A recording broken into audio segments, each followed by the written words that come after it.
To use a Capital One virtual card on your iPhone, start by ensuring you have the latest version of the Capital One mobile app installed from the App Store. Open the app and sign in to your account using your username and password. If you have not already, enroll in the virtual card program through the app or the Capital One website. Once enrolled, navigate to the account you want to use for the virtual card and select the Card Details option.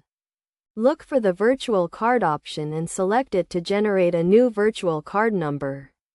This number can be used for online transactions, adding an extra layer of security to your purchases. To add your Capital One virtual card to your iPhone's wallet, open the Wallet app and tap the plus sign in the top right corner. Select Credit or Debit Card and choose Capital One from the list of available card issuers.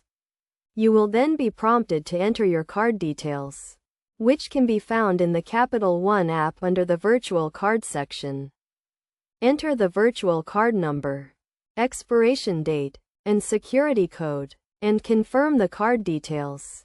Your virtual card will now be added to your iPhone's wallet and can be used for Apple Pay transactions. You can also use the virtual card number for online purchases by copying and pasting it into the payment field.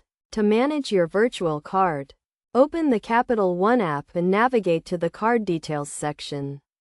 From here, you can view your virtual card number, expiration date, and security code, as well as lock or cancel the card if it is lost or compromised. You can also set up account alerts to notify you of suspicious activity on your account. Using a virtual card provides an additional layer of security for your online transactions, as the virtual card number is not linked to your physical card and can be canceled and replaced if it is compromised. By following these steps, you can easily use your Capital One virtual card on your iPhone and take advantage of the added security and convenience it provides.